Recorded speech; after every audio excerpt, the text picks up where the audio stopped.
Western Spring Television. Ours it is.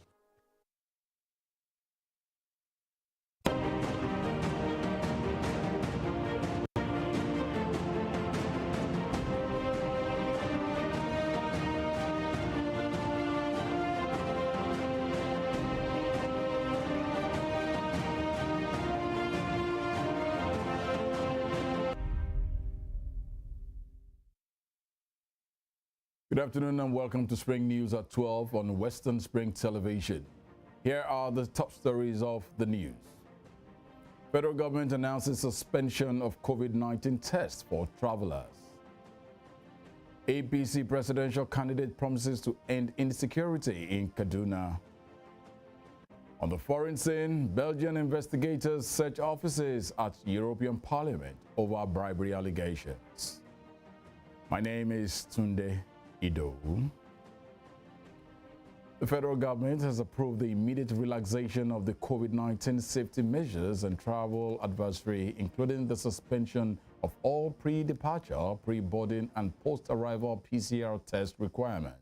The Secretary to the Government of the Federation and Chairman of the Presidential Steering Committee on COVID-19, PSC, Boss Mustafa, disclosed this in a statement yesterday. According to Mustafa, President Muhammadu Buhari's approval follows the recommendation of the PSC based on clinical and laboratory evidence of a continuous reduction in COVID-19 infection and transmission across the country. It stated that all pre-departure and post-arrival PCR test requirements for all persons who are not fully vaccinated have been suspended. Katsina State Police Command have repelled suspected terrorists at the Gidan Kanya community in Sukuntuni village of Kankia local government area of the state. In a statement, the Kaduna police spokesman SP Gambo Isa said the incident occurred yesterday morning after the police received a distress call that suspected terrorists in their numbers attacked the community and kidnapped 5 persons. It disclosed that scores of the suspected terrorists escaped with various gunshot wounds after a police tactical team blocked their exit route and engaged them in a fierce gun duel. He added that in the process, the 5 kidnapped victims were rescued and 2 suspected terrorists were also arrested. The Bauchi State Police Command has dismissed a viral report that 10 persons were killed by assailants in the Alkaliri local government area where the recently discovered Konami oil is located. The state police spokesman SP Ahmed Wakil stated in Bauchi that the report was false in its entirety, added that the report was meant to undermine the efforts of the police and other security agencies to curtail crime in the state. It disclosed that the State Police Command has recorded tremendous successes in its fight against insecurity, especially around the Alkaliri axis. Wakil stated that prior to the inauguration of the oil field, the command deployed more operational assets and intensified intelligence gathering and visibility patrols to decimate activities of non-state actors in the area. The presidential candidate of the All Progressive Congress APC, Bola Ahmed Tinubu, has promised to wipe out bandits and terrorists in Kaduna and other parts of the northern region if elected. Tinubu gave the assurance on Monday during a visit to Biringwari local government area of Kaduna State to sympathize with the people on the incessant bandit attack in the area. Speaking at the palace of the Emir of Biringwari, Malam Zubaru Megwari, Tinubu condoled with the people of the emirate over the loss of lives and property as a result of years of attacks by bandits. He explained that the visit to Biringwari was to have first-hand knowledge of the area and its peculiar security and socio-economic challenges. The Sokoto State Police Commissioner of Police, Mohammed Usani Gumel, has warned politicians against committing electoral offenses highlighted in the 2022 Electoral Act. The commissioner, in a statement released by the command's media relations officer, Sanusi Abubakar, further drawn the attention of the general public to actively participate in the promotion of uniformity of intentions among the electorate. He reiterated that the command is determined to decisively deal with violators in accordance with the provisions of the Electoral Act and the constitutional provisions of the Federal Republic of Nigeria and other extant laws. He further appreciated the continuing cooperation of all critical stakeholders in the state for their continued support and understanding. The Independent National Electoral Commission, INEC, has said that none of the critical election materials were destroyed in the attack on the Imo State Headquarters office in Owerri. The Commission's National Commissioner and Chairman of Information and Voter Card Education Committee, Festus Okoye, in a statement confirmed that there were no casualties involving the staff of the Commission. He, however, said the attack affected parts of the building occupied by the Election and Party Monitoring Department, and one official utility vehicle was burnt. Okoye described the incident as yet another systematic attack targeted at the Commission's assets across the country, more so on the day that the collection of permanent voter cards commences nationwide ahead of the 2023 general election. The Speaker of the House of Representatives, Femi Gbajabiamila, has called for an improvement in the internal nomination process of political parties as far as elections are concerned.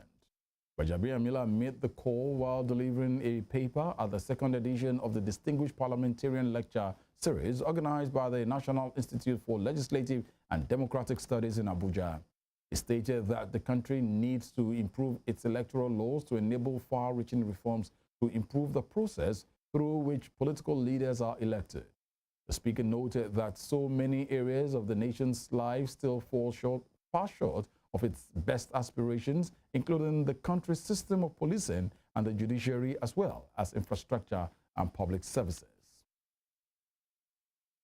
The National Working Committee of the Labour Party says it has concluded investigations to the alleged 40 million fraud leveled against its national chairman, Julius Abure, and found him not guilty. The Labour Party National Secretary Umar Farouk disclosed this to newsmen, adding that the national chairman was cleared of all allegations. Farouk, while disclosing that the NWC decision to sack the Ogun State chapter of the party and its escorts was made with diligence, the NWC has given Abure a clean bill of health to continue in office. The embattled Labour chairman has been accused of diverting the proceeds of party nomination forms into his private transport company account. The corruption allegation was raised in a petition addressed to the party National Executive Committee and presidential flag bearer Peter Obi by the recently axed National Publicity Secretary of the party, Abayomi Arabambi. Coming to Osun State, the Osun State chapter of the All Progressive Congress APC has mocked the state governor, Senator Ademola Adeleke, over his exhibition of poor understanding of statecraft and governance. The party was reacting to a statement by the state governor where he said operating companies in the state are expected to pay the state 13% derivation on the value of gold and other mineral resources produced in the last 25 years in the state. The APC acting state chairman Sokol Lawal, in a statement, that the claims of the state governor that the state government in the last 25 years have either mismanaged returns on mining or have failed to recover derivation due to the state were fraught with ignorance.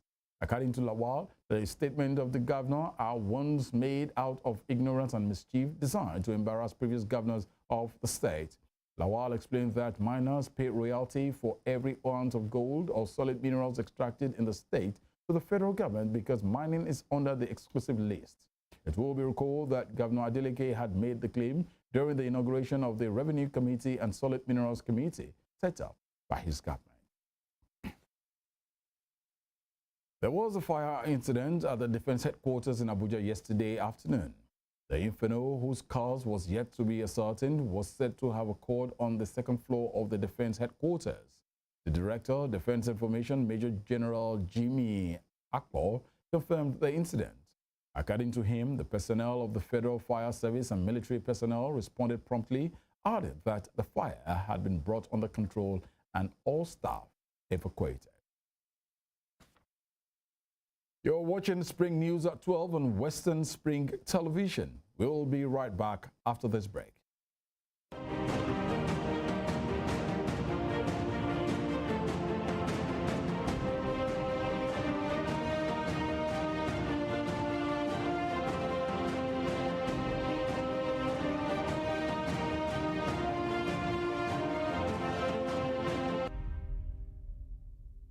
Would you like a TV station that breaks the barriers of your TV screen a TV station that brings infotainment to your forefront, breaking the conceptual fourth wall, giving you television that is personal to you and your everyday life.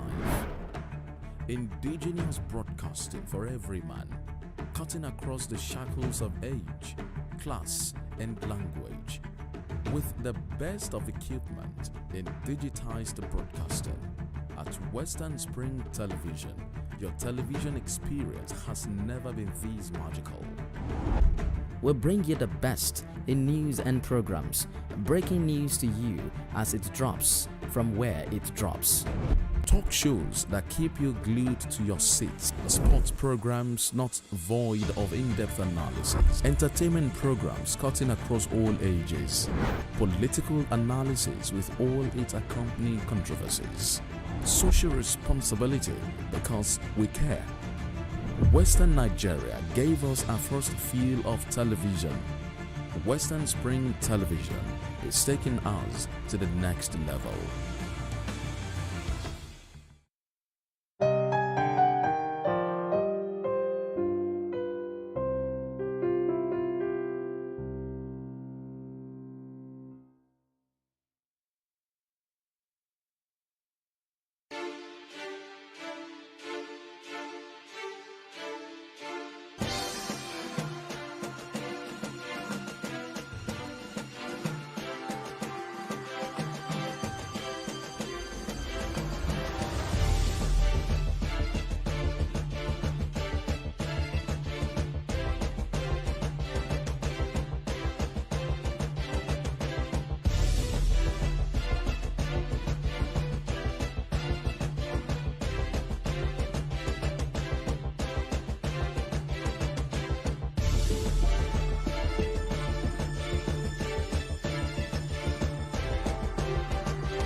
You're welcome back. You're still watching Spring News at 12 on Western Spring Television.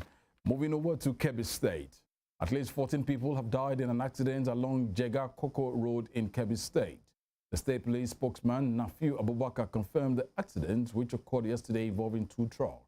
He stated that the command evacuated about 40 victims to the General Hospital Koko for treatments, where a medical doctor confirmed 14 dead, while the remaining victims are currently responding to treatment.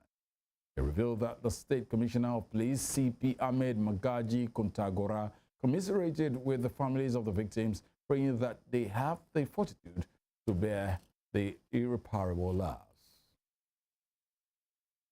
In business news, the International Air Transport Association has revealed that airlines will pay $222 billion extra for fuel this year. IATA's Regional Vice President for Africa and the Middle East, Kamil Al-Wadi, in his address to the 2022 General Assembly of the African Airlines Association taking place in Dakar, Senegal, said although oil prices have retreated from mid-year peaks, the average price of jet fuel so far this year has been $138.08 a barrel. According to the IATA boss, this means airlines will collectively pay an extra $222 billion for fuel this year compared with 2021, adding that fuel accounts for 30% of airline costs. However, he warned that African carriers should not compromise on safety, stressing that in 2021, the continent's airlines on the IATA Operational Safety Audit Registry had 0 accidents. Founder of the collapsed cryptocurrency exchange FXT, Sam Bankman-Fried, has been arrested in the Bahamas. The country's attorney general said he is scheduled to appear today in a magistrate court in the Caribbean country capital, Nassau. Police said Mr. Bankman-Fried was arrested for financial offenses against laws in the U.S. and the Bahamas. Last month, FXT filed for bankruptcy in the U.S., leaving many users unable to withdraw their funds. According to a court filing last month, FXT owed its 50 largest creditors almost $3.1 billion. The FTX exchange allowed customers to trade normal money for cryptocurrencies like Bitcoin. Mr. Bankman-Fried was once viewed as a young version of legendary U.S. investor Warren Buffett, and as recently as late October had a net worth estimated at more than $15 billion. And on the foreign scene, Belgian investigators have searched offices at the European Parliament in Brussels in a probe into alleged bribes from World Cup host Qatar. It was the 20th search carried out in Belgium since Friday, and the Parliament President, Roberta Metsola, warned lawmakers that democracy is under attack.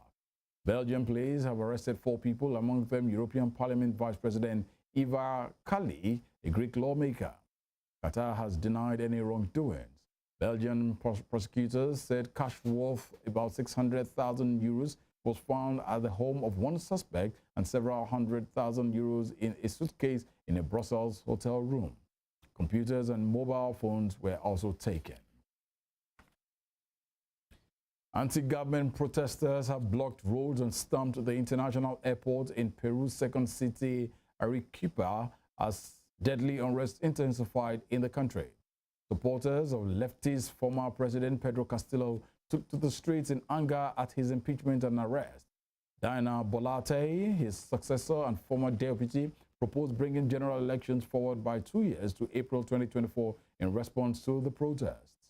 But Mr. Castillo called Ms. Boluarte's plan a dirty game.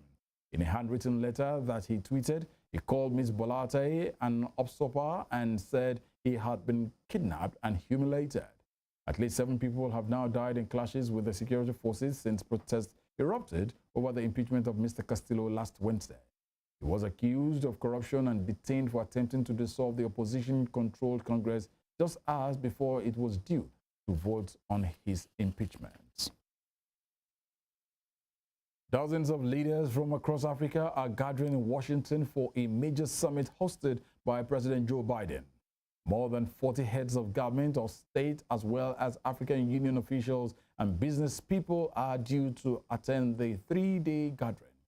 U.S. officials say the summit will promote democracy and trade. The Secretary of State, Anthony Blinken, told a meeting of African entrepreneurs that the emphasis will be on partnership. The U.S. is engaged in struggle for influence on the continent with China, Russia, and others ahead of the U.S.-Africa Leaders Summit. The White House announced a pledge of $55 billion in economic, health, and security support for Africa over the next 3 years. Working closely with Congress, the U.S. will commit $55 billion to Africa over the course of the next 3 years across a wide range of sectors to tackle the core challenges of our time. And in the world of sports, the semifinals of the World Cup gets underway today, with Argentina taking on Croatia later today, where Lionel Messi will hope to inspire his side into the final. Argentina defeated the Netherlands in a fiery quarter-final. Croatia will be no pushover though, having beaten favorites Brazil on penalties in their own last 8 clash, with Luka Modric still pulling the strings. Manchester United manager Erik ten Hag says Harry Maguire can be a great player for United if he can reproduce his England form with his club. The defender has made 1 Premier League start since August, when he was dropped after United's 4-0 defeat at Brentford in favour of Raphael Varane. But he started each game of England's run to the World Cup quarter-finals. Ten Hag has preferred Varane and Lisandro Martinez as his centre-back pairing during the start of his first season at Old Trafford. With both their countries having reached the semi-finals, they will still be at the World Cup until next weekend. In the news, here is a recap of our top stories. The federal government has approved the immediate relaxation of the COVID-19 safety measures and travel advisory, including the suspension of all pre-departure, pre-boarding, and post-arrival PCR test requirements. The presidential candidate of the All Progressive Congress, APC, Bola Ahmed Tinubu, has promised to wipe out bandits and terrorists in Kaduna and other parts of the northern region if elected. And on the foreign scene, Belgian investigators have searched offices at the European Parliament in Brussels in a probe into alleged bribes from World Cup host Qatar. You can follow us on our social media handles on Facebook, Instagram, and Twitter at Western Spring Television. You can also watch us live on our YouTube channel at Western Spring Television. That ends Spring News at 12 on Western Spring Television. I am Tunde Ido. Good afternoon.